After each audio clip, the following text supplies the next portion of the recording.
네, 오늘 성경 말씀 보시겠습니다. 사도행전 21장 15절에서 26절까지 말씀입니다. 이 여러 날 후에 여장을 꾸려 예루살렘으로 올라갈새 가이사랴의 몇 제자가 함께 가며 한 오랜 제자 구브로 사람 나손을 데리고 가니 이는 우리가 그의 집에 머물려 함이라. 예루살렘에 이르니 형제들이 우리를 기꺼이 영접하거늘 그 이튿날 바울이 우리와 함께 야고보에게로 들어가니 장로들도 다 있더라. 바울이 문안하고 하나님이 자기의 사역으로 말미암아 이방 가운데서 하신 일을 낱낱이 말하니 그들이 듣고 하나님께 영광을 돌리고 바울더러 이르되 형제여 우리 그대도 보는 바에 유대인 중에 믿는 자 수만 명이 있으니 다 율법의 열성을 가진 자라. 네가 이방에 있는 모든 유대인들을 가르치되 모세를 배반하고 아들들에게 할례를 행하지 말고 또 관습을 지키지 말라 한다 함을 그들이 들었도다. 그러면 어찌할꼬 그들이 필연 그대가 온 것을 들으리니 우리가 말하는 이대로 하라. 서원한 네 사람이 우리에게 있으니 그들을 데리고 함께 결례를 행하고 그들을 위하여 비용을 내어 머리를 깎게 하라. 그러면 모든 사람이 그대에 대하여 들은 것이 사실이 아니고 그대도 율법을 지켜 행하는 줄로 알 것이라. 주를 믿는 이방인에게는 우리가 우상의 제물과 피와 목매어 죽인 것과 음행을 피할 것을 결의하고 편지하였느니라 하니 바울이 이 사람들을 데리고 그 이튿날 그들과 함께 결례를 행하고 성전에 들어가서 각 사람을 위하여 제사 드릴 때까지의 결례 기간이 만기된 것을 신고하니라. 아멘. 네, 오늘 바울의 예루살렘 입성 이런 제목으로 하나님 말씀 증거하겠습니다. 오늘 성경 본문은 사도 바울이 그동안 바라고 기대한 대로 예루살렘에 입성해서 예루살렘 교회 지도자들 야고보와 여러 장로들을 만나서 교제하는 사건을 다루고 있습니다. 몇 가지 교훈으로 은혜를 나누고자 합니다. 첫 번째로 신자는 성도의 교제를 누려야 한다는 것입니다. 성도의 교제를 누려야 한다는 것입니다. 15절부터 20절에서 교훈하는데요. 그 15절 보면 드디어 가이사랴에서 예루살렘으로 올라갑니다. 그 약 거리가 100km 정도 이게 그, 그 떨어진 그런 거리입니다. 여장을 꾸렸다. 여기서 여장을 꾸렸다. 이걸 봐서 혹자는 이제 걸어간 게 아니라 말을 타고 갔을 것이다. 뭐 이렇게 추론하는데 뭐 걸어갔든 말을 타고 갔든 확실하지는 않지만 예루살렘으로 올라갔습니다. 16절에 가이사랴의 몇 제자와 함께 갔고 한 오랜 제자 구브로 사람 나손을 데리고 갔다 그럽니다. 여기서 나손이라는 사람이 나오는데요. 예루살렘에 집이 있어요. 그래서 그 집에 머물고자 한 거죠. 그러니까 나손이라는 사람은 아마도 예루살렘 교회 초기 설립 멤버로 보이고요. 구브로 섬 출신이니까 헬라파 유대인인 셈이죠. 17절에 예루살렘에 이르니 형제들이 그러니까 예루살렘 교회 교인들이 영접하고 환영합니다. 그 18절에 이튿날 바울은 이제 교회 지도자들을 만나는 거죠. 우리와 함께 그랬으니까 누가를 포함한 8명의 그 형제들, 그 아시아에서부터 같이 바울과 동행한 이 형제들과 함께 뭐 그 중에는 뭐 디모데처럼 헬라파 유대인도 있겠지만 뭐 이방인 출신 형제도 있고 그렇겠죠. 여기서 야고보 장로에게 갔다. 여기서 야고보는 이미 12제자 중에 야고보 사도는 순교를 당했기 때문에 예수님의 아우로 추정하고 있습니다. 야고보 장로에 갔고 이제 다른 장로들도 다 있더라 그래요. 20절 보면 유대인 중에 믿는 자가 수만 명이 있다라고 한 걸 봐서 예루살렘 교회 교인들이 다시 숫자가 늘어난 것으로 보입니다. 이때가 바울의 3차 전도 여행 마친 시기이니까 스데반의 핍박 사건으로 시작해서 예루살렘 교회 교인들이 흩어졌었거든요. 여러 곳으로 흩어졌어요. 그리고 약 25년 정도가 흐르는 거예요. 다시 예루살렘 교회 교인들의 숫자가 늘어난 것으로 보입니다. 그만큼 예루살렘 교회 교인들이 전도를 열심히 했겠죠. 그리고 장로들도 많았을 것입니다. 19절에 바울이 문안하고 하나님이 자기의 사역으로 말미암아 이방 가운데서 하신 일을 낱낱이 말하였다 그래요. 낱낱이 말하였다. 바울의 그 언어 표현, 말 표현을 보십시오. 바울이 사역을 하는데 누가 한 일이라고 그래요? 바울이 내가 한 일이야 이러지 않고 하나님께서 하신 일입니다. 하나님께서 하신 일입니다. 그럼 바울은요, 전도자는요, 사역자는요, 신자들은요, 하나님께서 사용하시는 도구와 수단과 기회들입니다. 수단과 도구 그러면 그 무슨 인격이 결여된 무슨 물건을 사용하신 다음에 버리는 뭐 그게 아니라 사람이 하나님께서 사용하신다. 그것은 사람의 인격과 경험과 재능과 은사와 믿음과 지혜들을 사용하신다는 거죠. 그러니까 하나님과 교제하고 교통하면서 그러자 20절에 그들이 듣고 하나님께 영광을 돌립니다. 그리고 아마도 이때 바울과 그 일행은 여러 이방 교회들에게서 모은 구제 의연금, 구제 헌금을 전달했을 것입니다. 이방인 교회들이 힘을 합쳐서 유대인 교회들로부터 영적인 은혜를 입었으니 물질로 갚는 이 선한 행위를 하는 거죠. 이런 것이 성도의 교제입니다. 하나님께서 부족한 우리들을 사용하셔서 어떻게 행하셨는지 다른 형제, 자매들에게 나누는 것이 성도의 교제입니다. 요번에 터키 여행할 때, 그 어느 중년 나이의 터키 그 사역자 부부를 만난 적이 있습니다. 그리고 어느 아프가니스탄 출신 젊은 사역자 부부를 만날 기회도 있었습니다. 그들이 이슬람권 문화 속에서 자라다가 기막힌 하나님의 인도하심을 따라서 예수님을 믿게 된 그런 간증을 듣는데, 감동 그 자체더라고요. 그리고 하루는 우리를 그 투어를 할 때 버스 기사 있잖아요. 버스 기사 아저씨가 있는데 또 그거 선교사님이 가이드를 하는데 버스 기사 옆에 앉아서 이제 뭐 이런저런 대화를 나누고 있는데 이 선교사님이 그런 정보를 알게 된 거죠. 그 기사 아저씨 아내가 암으로 투병 중이고 아들이 마약을 해서 감옥에 가 있다는 이야기를 들었습니다. 그래서 그 선교사님이 그 버스 기사에게 우리를 그때 공항에 태워다 주고 있었는데 공항에 도착해가지고 우리가 헤어지기 전에 그 선교사가 그 버스 기사에게 당신의 가족을 위해서 기도해주고 싶은데 괜찮겠냐 그랬고 버스 기사는 오케이 했고 우리는 이제 그 아저씨 같이 손을 얹고 아저씨에게 손을 얹고 합심해서 기도하는 일이 있습니다. 그 기사 아저씨는 아주 생짜배기 이슬람 교도거든요. 그 사건을 통해서 그 아저씨가 한 발 주님께 나왔으면 좋겠다는 생각을 했습니다. 무엇입니까? 하나님께서 행하시는 거죠.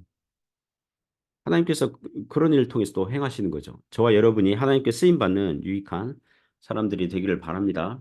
두 번째 교훈은 복음을 위해서 문화와 관습에서는 자유로우라는 거죠. 이게 할 수도 있고 안 할 수도 있는 그런 자유를 누리라는 것입니다. 20절 후반절에서 26절까지 교훈하는데요. 바울의 선교 보고와 간증을 들은 유대 장로들은 이 한 가지 염려를 말해요. 뭐냐 하면 예루살렘 교회 교인들 중에는 수만 명이 되는데 율법의 열성을 가졌다는 거죠.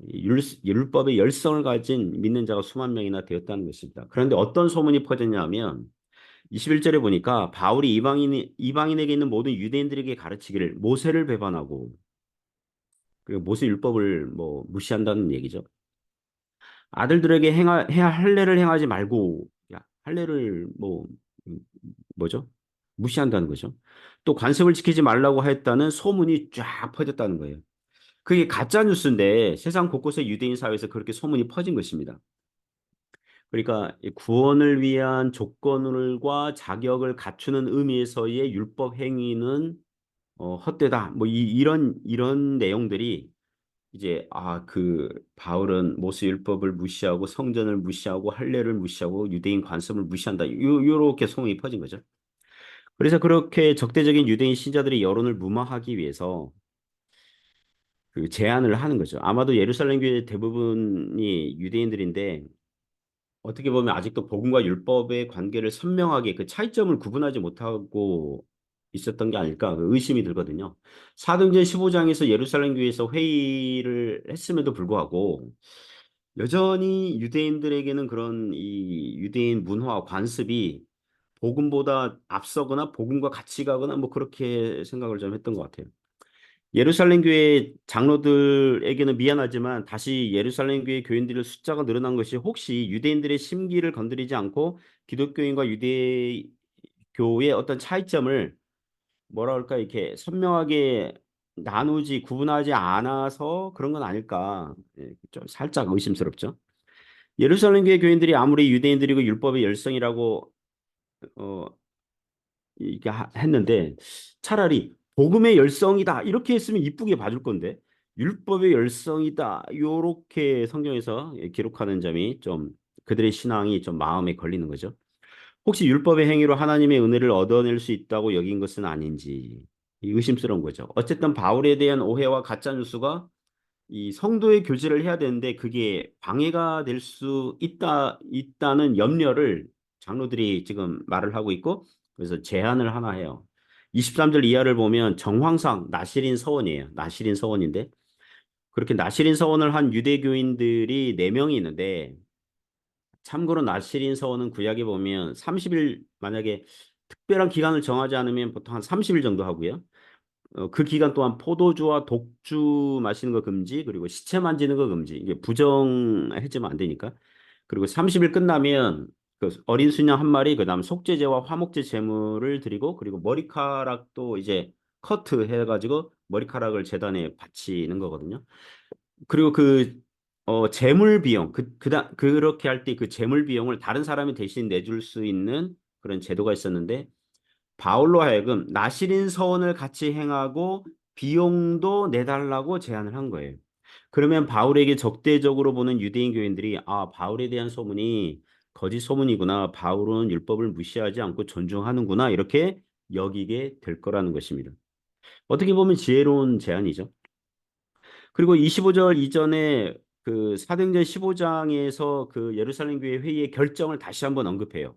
주를 믿는 이방인들에게 우상 제물과 피와 목매어 죽인 것과 음행을 피할 것을 결의하고 편지를 보낸 적이 있지 않습니까? 지금 왜 그때 회의 결정을 언급하고 있습니까? 믿는 사도행전 15장의 예루살렘 교회 회의 결정은 믿는 유대인과 믿는 이방인들이 교제를 하기 위해서 그 장애물이 되는 것들을 치운 거거든요. 그러니까 율법에서 금지한 것들을 조심하고 주의할 것을 상기시키는 거죠. 어, 율법에서 금지한 것을 행하면 구원이 취소된다. 그 의미가 아니라 교제를 위해서 좀 양보하고 절제를 해달라는 이제 그걸 얘기하는 거죠. 그러니까 바울에게 이 제안을 받아들여 달라는 이제 설득을 하는 거죠. 바울은 이 제안을 받아들입니다. 장로들의 제안대로 했고 26절 보면 어, 그 30일 서원 기간이 아니라 일주일 이렇게 줄여서 행한 것 같고요.